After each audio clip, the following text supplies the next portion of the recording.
नमस्कार, मैं मनीष राज। आप सभी का मार्क्स से एक बार फिर से स्वागत करते हैं। इससे पहले जो लेक्चर हुआ था उसमें हम लोग पढ़े थे क्रॉस प्रोडक्ट। आज हम उसके आगे पढ़ेंगे distributive law of cross product. ठीक है, तो चलिए हम लोग स्टार्ट करते हैं। डिस्ट्रीब्यूटिव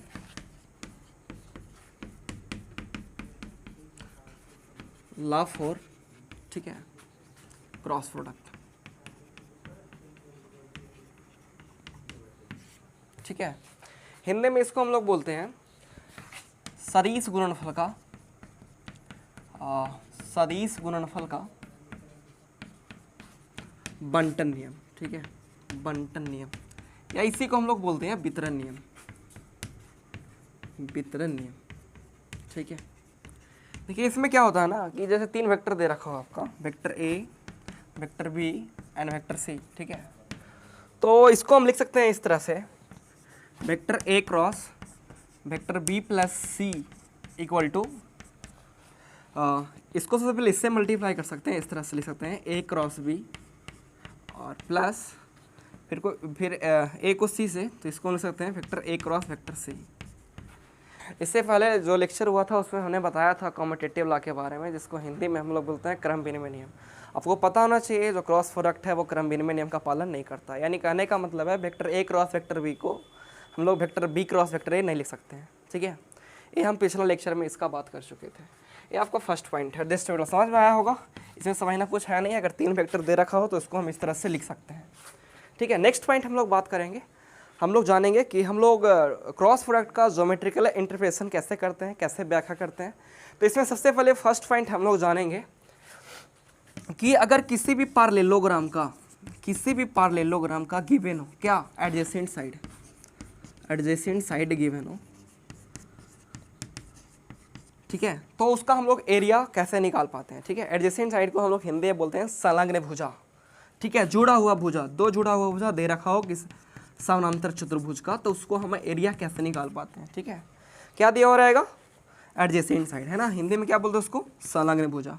देखिए यदि किसी भी समानांतर चतुर्भुज का संलग्न भुजा दे रखा हो तो हम लोग उसका एरिया कैसे निकाल पाते हैं। इतना में होगा नहीं, चलो इसको हम मिटा लेते हैं, फिर से देख लेते हैं।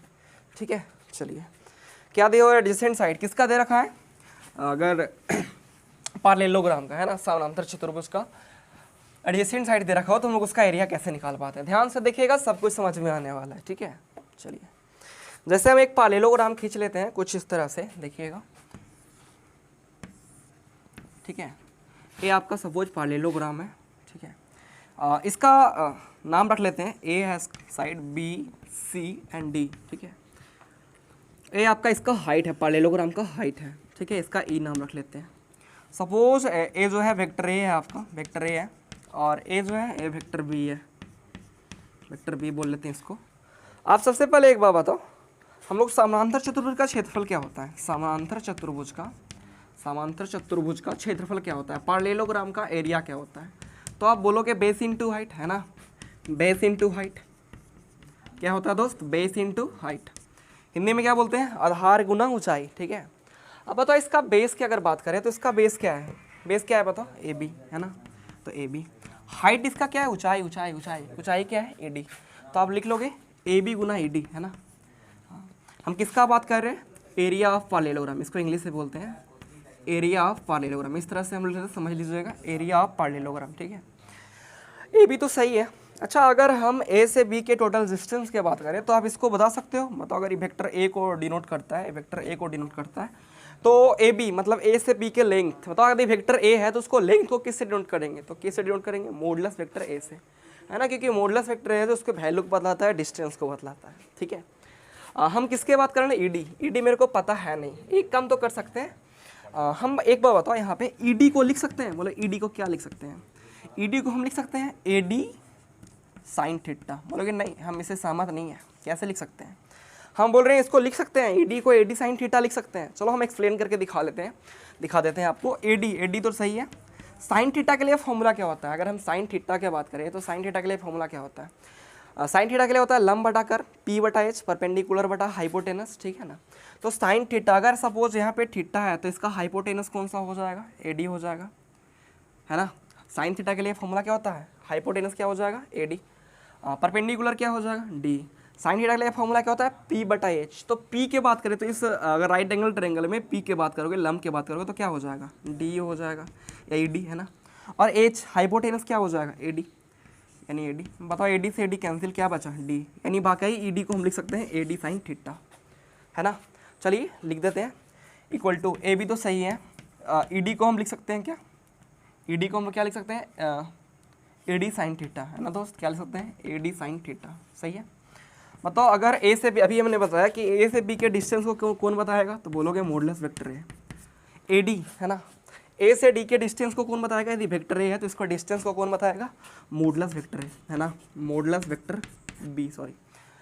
साइन थीटा, तो साइन थीटा सही है, चलो साइन थीटा रहने देते हैं। आप एक बार बताओ हमको, हमने पिछला क्लास में बताया था कि बताओ vector A cross vector B के लिए फॉर्मूला क्या होता है, तो तुम बताओगे modulus vector A, modulus vector B, sine theta and क्या दोस्त, एन कैप, यही होता है ना, किसके लिए, ए क्रॉस बी के लिए। अच्छा बताओ अगर इसका मॉडुलस कर दें, अगर हम पूछ दें कि बताओ modulus vector A cross modulus vector B का वैल्यू बताओ, तो क्या बताओगे, तो बोलोगे कि ए एक यूनिट वेक्टर है, बोलेंगे हाँ, तो इसका मैग्नीट्यूड 1 के बराबर हो जाएगा।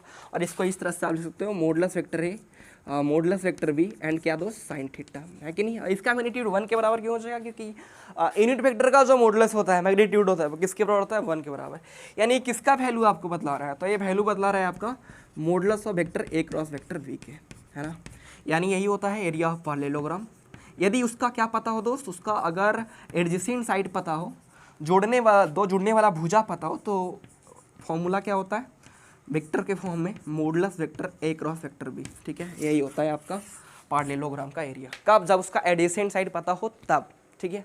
समझ में आया होगा, अगर समझ में आया तो चलिए हम लोग नेक्स्ट पॉइंट की बात करते हैं कि यदि किसी भी पैरेललोग्राम का यदि डायगोनल दे रखा हो, विकर्ण दे रखा हो, तो उसका हम लोग एरिया कैसे निकाल पाते हैं, इसके बारे में बात करेंगे। तो चलिए देखते हैं।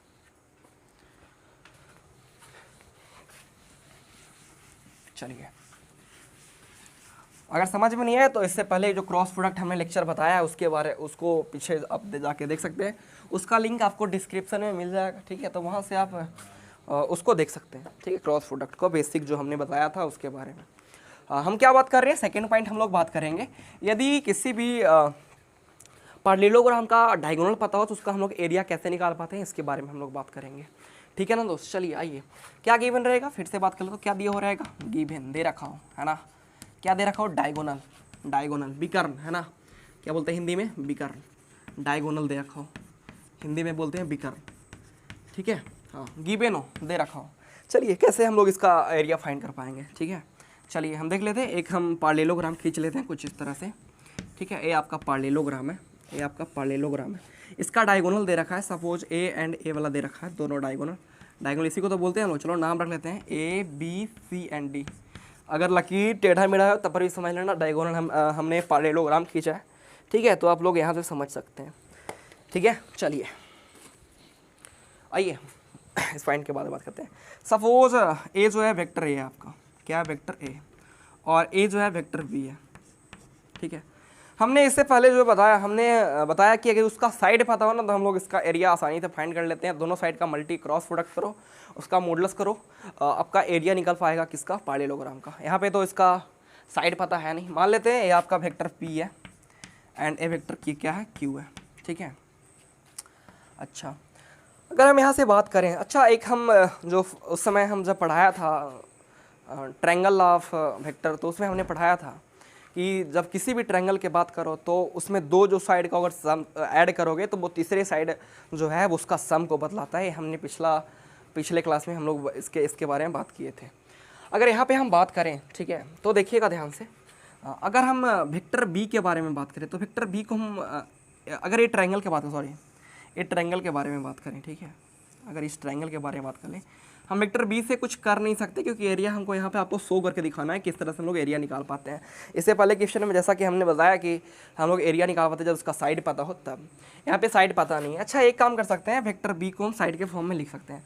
अच्छा अगर हम ट्रायंगल ए बी डी की बात करें, ट्रायंगल ए बी डी की बात करें, ठीक है, ट्रायंगल ए बी डी में अगर हम बात करें तो बताओ यहाँ पे हम लोग लिख सकते हैं क्या लिख सकते हैं, अगर दो हम वेक्टर को जोड़ दें तो वो तीसरा जो साइड है वो उसके ऐड को बतलाएगा, है ना।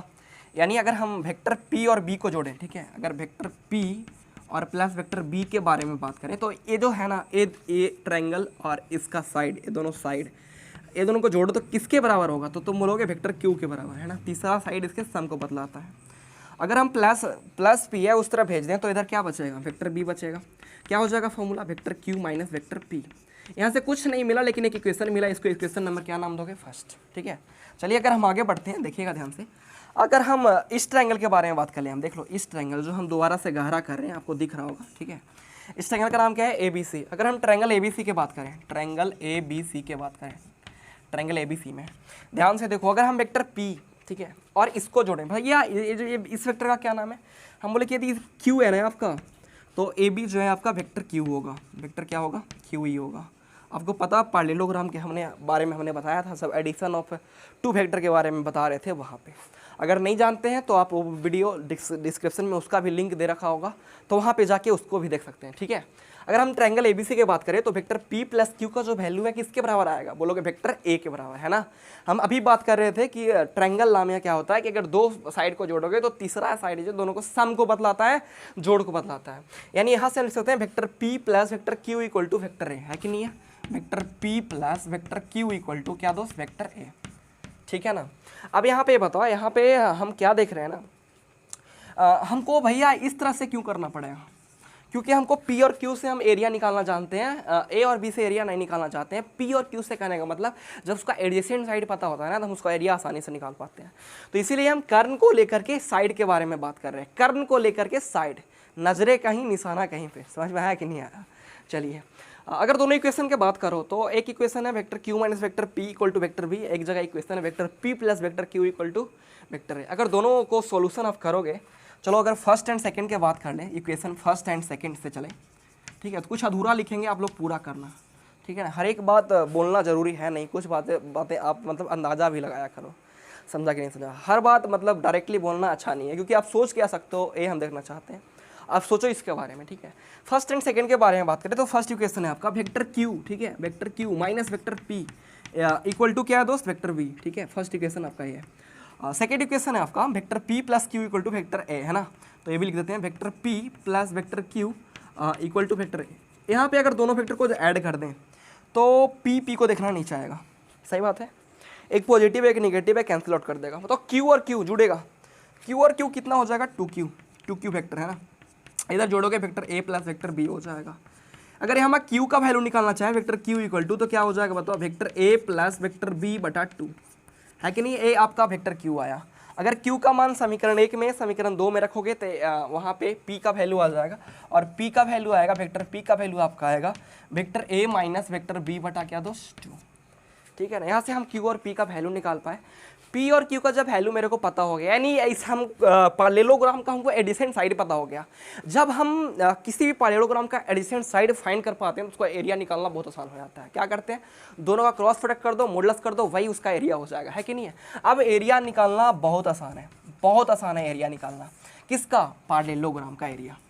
पैरेललोग्राम का एरिया क्या हो जाएगा, तो दोनों को मल्टीप्लाई कर देंगे, किसको, vector P cross vector Q को, और उसका क्या कर दोगे, मॉडुलस। चलो हम दोनों को मल्टीप्लाई करना चाहते हैं। P का वैल्यू यहाँ पे कहाँ पे, P का वैल्यू A है, क्या है आपका, vector A minus vector B और बटा में क्या दोस्त 2, है ना। अगर हम Q की बात करें तो Q का वैल्यू कितना है, तो Q का वैल्यू है आपका vector A plus vector B और बाई कितना दोस्त 2, 2 टू जा 4 यानी 1/4 इधर डांडिया करेगा, ये दोनों को हम लोग मल्टीप्लाई करेंगे। किसको मल्टीप्लाई करेंगे, vector A minus vector B cross किसको करेंगे, किसके साथ, vector A plus vector B के साथ। चलो हम लोग इसका क्रॉस करते हैं, इसके लिए हमको इधर मिटाना पड़ेगा, तो आपसे हम ज़्यादा चाहते हैं कि इस तरह मिटा लें। आप समझ पा रहे होंगे, ठीक है। अगर समझ पा रहे हैं तो हम चलो इसको मिटा देते हैं, हम उसका क्या करने वाले हैं, क्रॉस प्रोडक्ट। ठीक है, चलिए इसको हम मिटा देते हैं दोस्त, ठीक है, कोई दिक्कत होना नहीं चाहिए। हम किसका एरिया निकाल रहे हैं, पैरेललोग्राम का। कब, जब उसका डायगोनल दे रखा हो, तब विकर्ण दे रखा हो, तब उसका एरिया निकालना चाह रहे हैं।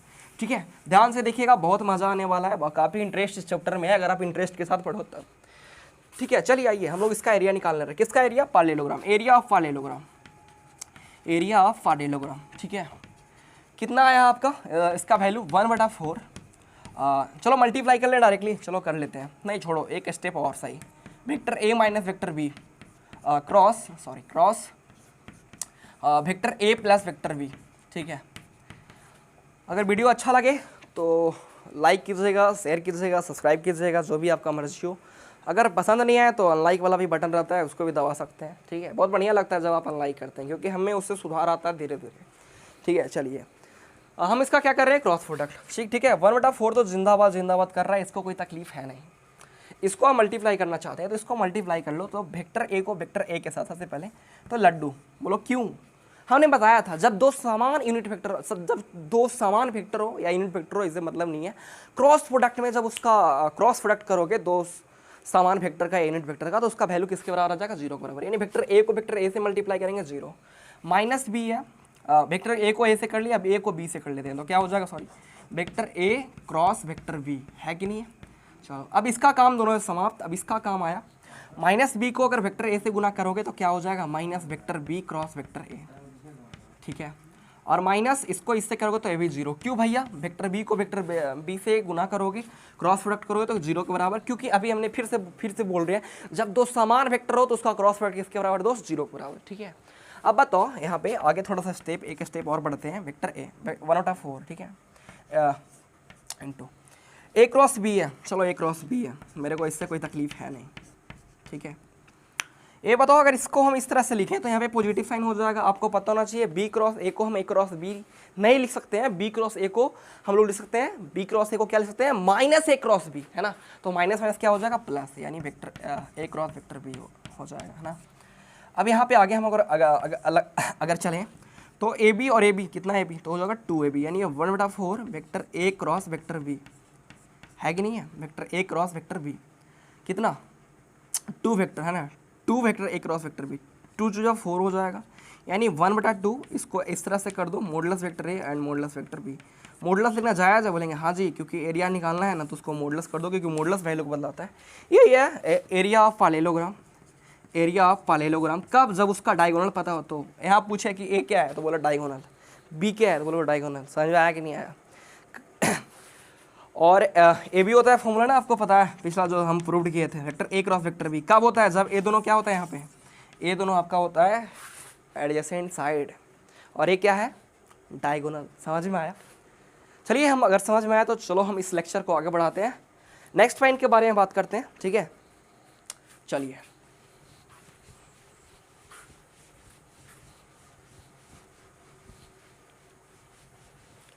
नेक्स्ट पॉइंट हम लोग जानेंगे कि किसी ट्रायंगल का एरिया कैसे निकाल पाओगे यदि उसका एडजेसेंट साइड पता हो, ठीक है। Area of the triangle with adjacent side है vector A and vector B. Area of a triangle यदि उसका एडजेसेंट साइड पता हो, vector A and vector B, ठीक है। चलो नेक्स्ट पॉइंट बात करेंगे एरिया ऑफ ए ट्रायंगल।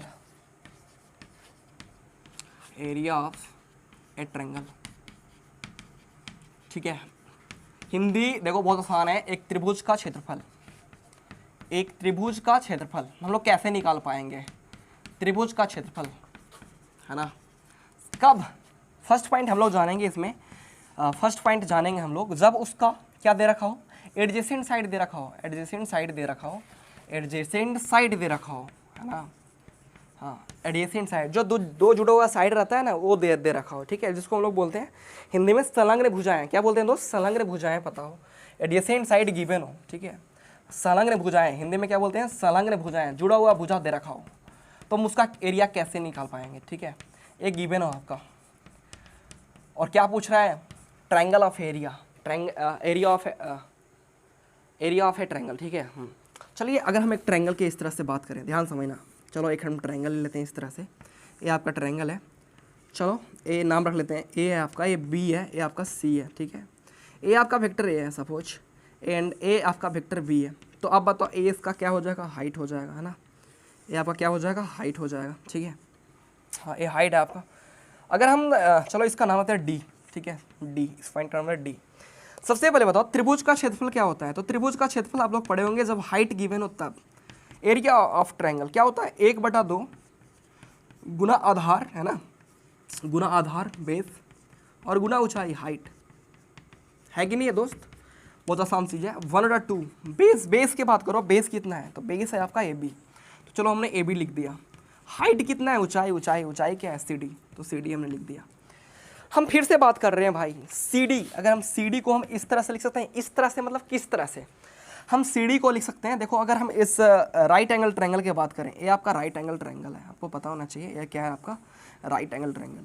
तो इसमें हम लिख सकते हैं साइन थीटा इक्वल टू क्या होता है P बटा H। तो ए आपका H है, ये आपका P है, यानी हम लिख सकते हैं P मतलब क्या, CD को हम लोग लिख सकते हैं क्या AC साइन थीटा, क्या लिख सकते हैं AC साइन थीटा। इससे भी सहमत नहीं हो प्रूव करके दिखाते हैं, AC साइन थीटा P बटा H। P क्या है आपका, P आपका CD और H क्या है आपका AC। तो AC से AC कैंसिल आउट, क्या बचा CD, यानी बाकी CD को हम लिख सकते हैं AC साइन थीटा। समझ में आया कि नहीं आया, क्या लिख सकते हैं AC साइन थीटा। तो चलो और लिख देते हैं, यहाँ से हम इधर खुद आते हैं, देखना ध्यान से 1/2 हम किसका बात कर रहे हैं, त्रिभुज का क्षेत्रफल की बात कर रहे हैं। कब, जब उसका एडजेसेंट साइड पता हो तब। AB बताओ, AB बताओ A से B के डिस्टेंस, अगर यहाँ वेक्टर B है तो कौन AB को अगर हम लिखना चाहें तो क्या लिख सकते हैं, तो तुम बोलोगे मॉडुलस वेक्टर B लिख सकते हो, मतलब सही है, ठीक है, मॉडुलस वेक्टर B लिख सकते हो। चलो क्रॉस CD को हमने यहाँ क्या लिखने के लिए बोला, AC साइन थीटा, है ना। चलो लिख देते हैं AC साइन थीटा। एक स्टेप और आगे बढ़ते हैं, हम पूछना चाहते हैं बताओ AC को क्या लिख सकते हो, A से C के डिस्टेंस, बताओ इसको क्या बोल रहे हैं, वेक्टर A। तो AC मतलब A से C के डिस्टेंस, A से C के बीच का डिस्टेंस है ना, है कि नहीं है। हाँ चलिए, तो बताओ इसको डिस्टेंस कौन बताएगा, तो बोलोगे मॉडुलस वेक्टर है, यानी 1/2 मॉडुलस वेक्टर है, सही है बेचारा। ये modulus vector B modulus vector है साइन थीटा। हम पूछेंगे फिर से वही कहानी, बोलो कौन सा कहानी। चलो इसको अगर हम सरिया के लिखे, जिसको हम मगी बोलते सरिया के, मतलब अच्छा से इस तरह से, तो आप किसके वैल्यू को देख रहे हो, आप अपने नज़र में किसके वैल्यू को देख रहे हो। तो फिर से वही बात, A क्रॉस B का मॉडुलस को ये बतला रहा है, क्योंकि A क्रॉस B के लिए फॉर्मूला होता है modulus vector A modulus vector B sine theta n cap. तो A क्रॉस B के मॉडुलस n कैप गायब, क्योंकि n कैप जो है यूनिट वेक्टर है, और यूनिट वेक्टर का मॉडुलस किसके बराबर, 1 के बराबर। समझ में आया कि नहीं आया, अगर समझ में आया तो चलिए हम लोग आगे बढ़ते हैं। आगे हम लोग क्या बढ़ेंगे, थोड़ा सा अभी मैंने बताया किसके वैल्यू को बता रहा है, modulus vector A cross vector B के। यहाँ से समझ में आया होगा, आपका यही एरिया है, यही एरिया है आपका किसका, ट्रायंगल का एरिया, ठीक है। कब, जब उसका एडजेसेंट साइड दे रखा हो तब। क्या दे रखा है adjacent side, vector A and vector B। Formula क्या लगाओगे जब ट्रायंगल का एरिया पूछेगा, 1/2 modulus of vector A cross vector B। समझ में आया, नहीं आया तो वीडियो को फिर से पीछे करके देखिएगा, पूरा के पूरा समझ में आने वाला है। ऐसा कोई भी पॉइंट ऐसा हो नहीं सकता है कि नहीं आपको समझ में आया, ठीक है। अगर समझ में आया तो चलिए नेक्स्ट पॉइंट के बारे में बात कर लेते हैं, ठीक है। चलिए नेक्स्ट पॉइंट जानेंगे, त्रिभुज का क्षेत्रफल ही जानेंगे। कब, जब उसका वर्टेक्स पता हो, शीर्ष दे रखा हो तब। कैसे हम लोग उसका एरिया निकाल पाते हैं, इसके बारे में बात करेंगे, ठीक है। बहुत मज़ेदार क्लास है, बस आप इंटरेस्ट लेना सीख जाओ। मैथ में थोड़ा सा देखो, मैथ ऐसा सब्जेक्ट है ना जिसको आप अगर थोड़ा सा प्यार करो, अगर 10% प्यार करो, उससे मतलब आपके पास 100% प्यार वापस आएगा। बस थोड़ा सा प्यार करने के लिए सीखो। बहुत इंटरेस्टिंग चीज़ क्या होता है ना, थोड़ा सा लाइन मारो, उधर से बहुत ज़्यादा लाइन मारने लगता है, ठीक है। हाँ तो थोड़ा सा ट्राई करके देखो, एकदम गर्लफ्रेंड की तरह, ठीक है। चलिए आइए, हम किसका नेक्स्ट पॉइंट के बारे में बात कर रहे हैं, किसके बारे में बात कर रहे हैं, ट्रायंगल ऑफ एरिया। फिर से sorry, area of a triangle, English बहुत मजबूत है, हमको भी लग रहा है। एरिया ऑफ ए ट्रायंगल है ना, एक त्रिभुज का क्षेत्रफल, एक त्रिभुज का क्षेत्रफल। अबर क्या गिवन है भैया, अबर क्या दे रखा है, अब गिवन दे रखा है ना। हिंदी मीडियम वाला इतना भी कभी कभी मूर्ख हो जाता है ना, कोई पूछता भैया गिवन मतलब, तो दे दिया रे, दे दिया, मतलब क्या भैया, तो लाइन दे दिया। चलो लाइन दे दिया तो इसको काम पूरा करते हैं।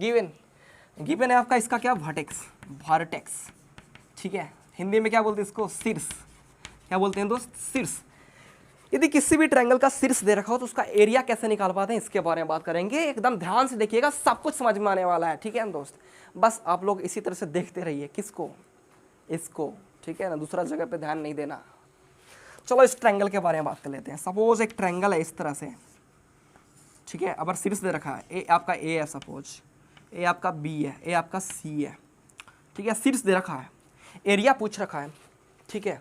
चलिए हम लोग एरिया कैसे निकाल पाते हैं, बहुत इंटरेस्टिंग चीज़ है, आप कृपया करके ध्यान से देखते रहें, कृपया करके नहीं, देखना ही है। अगर ए ओरिजिन है तो इसका पोजीशन वेक्टर इसके सापेक्ष, तो बोलोगे वेक्टर ए, है ना। ए वेक्टर बी, अगर इसका पोजीशन वेक्टर तो क्या लिखोगे, वेक्टर सी, है कि नहीं है।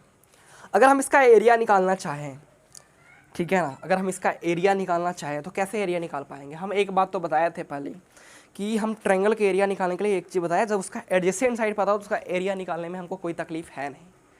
एडजेसेंट साइड यहाँ पता है नहीं, ठीक है। तो अगर हम triangle area of a triangle की बात करें, sorry area of a triangle के बारे में बात करें, ठीक है, ट्रायंगल का एरिया की बात करें, क्या फॉर्मूला लगा सकते हो? तो यहाँ पे लगा सकते हैं ए बी वेक्टर क्रॉस क्या दोस्त, लिख सकते हैं A C vector, A B vector cross A C vector. बताओ एक बात हम पूछना चाहते हैं, बताओ ए बी वेक्टर को लिख सकते हैं? ए बी वेक्टर मतलब क्या समझते हो कि लाइन जो है क्या पॉइंट से गुजर रही है? 2 पॉइंट से, और उसका हम लोग क्या निकाले हैं? पोजीशन वेक्टर, है ना। हम बताए थे कि पोजीशन वेक्टर हमेशा किसके सापेक्ष निकाला आता है? तो ओरिजिन के सापेक्ष, मूल बिंदु के सापेक्ष निकाला आता है ना। तो ए बी वेक्टर को हम इस तरह से भी लिख सकते हैं ओ बी वेक्टर, ठीक है ना, माइनस ओ ए वेक्टर। अगर इससे तकलीफ है तो इससे पहले वाला लेक्चर देखिए, एकदम ऐसा लिख सकते हैं, ठीक है। ए सी वेक्टर की बात करो तो इसको लिख सकते हैं ओ सी वेक्टर माइनस ओ ए वेक्टर। समझ में नहीं आया? हम फिर से बोल रहे हैं, फिर से देख लिए। हम किसका एरिया की बात कर रहे हैं? ट्रायंगल का एरिया के बारे में बात कर रहे हैं। ओ बी वेक्टर, बताओ ओ बी वेक्टर इसको क्या नाम दे रहे हो? इस प्यार का क्या नाम है? वेक्टर वी, है ना, माइनस ओ ए वेक्टर, इस प्यार का क्या नाम है? इस प्यार नहीं भैया, साइड बोलो, आप गंदा बोलते हो, ठीक है, वेक्टर है। ओ सी वेक्टर, बताओ ओ सी वेक्टर इसको क्या बोल रहे हो? क्रॉस वेक्टर सी बोल रहे हैं भैया, माइनस ओ ए वेक्टर, तो ओ ए वेक्टर को क्या बोल रहे हो? ए वेक्टर बोल रहे हैं, है कि नहीं है? अब इसका क्या करना चाहते हो? Cross product. क्रॉस प्रोडक्ट करना कितना आसान है आपसे हम पूछना चाहते हैं। पूछे क्या? चलो कर ही लेते हैं भाई। चलो हम सबसे पहले इसको उठाएंगे, इससे मल्टीप्लाई करेंगे, तो vector B cross vector C, इसमें कोई लोचा है नहीं। फिर वेक्टर बी बोलेगा अब हमको इससे कर ले, एक से मन भरता नहीं ना है, चलो सेकंड को देखेगा, इससे हो गया काम, तो हम नेक्स्ट को देखेंगे। फिर बी को ए से, तो क्या हो जाएगा? Minus vector B cross vector A. इसका काम हुआ तमाम। अब सेकेंड भाई, अगर तुम कर लिया हमको भी करने कर ले रहा भाई, माइनस चलो क्या हो जाएगा? ए क्रॉस सी, है कि नहीं है? चलो आगे, माइनस क्या हो जाएगा बताओ? माइनस है प्लस, जीरो हो जाएगा। अब किसी के मन में सवाल हो रहा भैया जीरो कैसे किया? हम बोलना चाहते हैं भाई वेक्टर ए को वेक्टर ए दोनों समान वेक्टर हो गया ना, तो क्रॉस प्रोडक्ट किसके बराबर? जीरो के बराबर, है कि नहीं है? अब इसको देख लेते हैं, इसको देखना वो तो आसान है, बहुत बड़ा चीज़ हम है नहीं, ठीक है। बी सी कौनो तकलीफ नहीं है रे भैया, बी क्रॉस सी, तो एरिया निकालना भैया मॉडुलस यूज कर लो, क्योंकि इसका वैल्यू तो आपको पता है ना कि वेक्टर को ही देगा। अच्छा एक बात हम पूछना चाहते हैं, अब बी सी तो सही है, अगर हम इसको लिखना चाहें ए बी, तो यहाँ पे क्या करना पड़ेगा? प्लस। क्यों? A vector B cross vector A को ए क्रॉस बी नहीं लिख सकते हो? लिख सकते हो ए क्रॉस बी, जब पहले किसका साइन लगाओ? माइनस, तो पहले से माइनस ऑलरेडी है, माइनस फिर दोगे तो प्लस हो जाएगा, यानी क्या हो जाएगा बताओ? Plus vector A cross vector B, है कि नहीं है? हाँ, अगर इसको लिखना चाहते हो माइनस ए क्रॉस सी है, अगर इसको सी ए लिखना चाहते हो, सी क्रॉस ए लिखना चाहते हो, तो पहले माइनस का साइन लगा दो, प्लस हो जाएगा, यानी प्लस वेक्टर सी क्रॉस क्या हो जाएगा? वेक्टर ए हो जाएगा, है कि नहीं? अगर अच्छा से लिखना चाहते हो, अच्छा से सरिया के जरा बोलते हैं हम लोग, vector A cross vector B लिख दो भैया पहले, और बाद लिख दो vector B cross vector C और plus vector C cross vector A. बहुत समझ में आया होगा, एक अनुमान बहुत अच्छा चीज़ है। फिर से हम बात कर लेते हैं कब, जब उसका एडजेसेंट पता हो तो उसके लिए ट्रायंगल के लिए लगाएंगे modulus vector A cross vector B plus vector B cross vector C plus vector C cross vector A. कब? जब उसका वर्टेक्स पता हो तब। और जब उसका एडजेसेंट साइड पता हो तो क्या लिखते हैं? दोनों वेक्टर को मल्टीप्लाई करो 1/2 से, दोनों वेक्टर को मल्टीप्लाई करोगे, मॉडुलस करोगे 1/2 से मल्टीप्लाई कर दो, ट्रायंगल का एरिया निकल गया। कब? जब उसका एडिशन साइड पता हो तब। यहाँ पे क्या दे रखा था? वर्टेक्स, शीर्ष दे रखा था त्रिभुज का ए बी सी, तब ये फॉर्मूला लगाएंगे। समझ में आया? अगर समझ में आया तो चलिए हम लोग नेक्स्ट पॉइंट के बारे में बात करते हैं।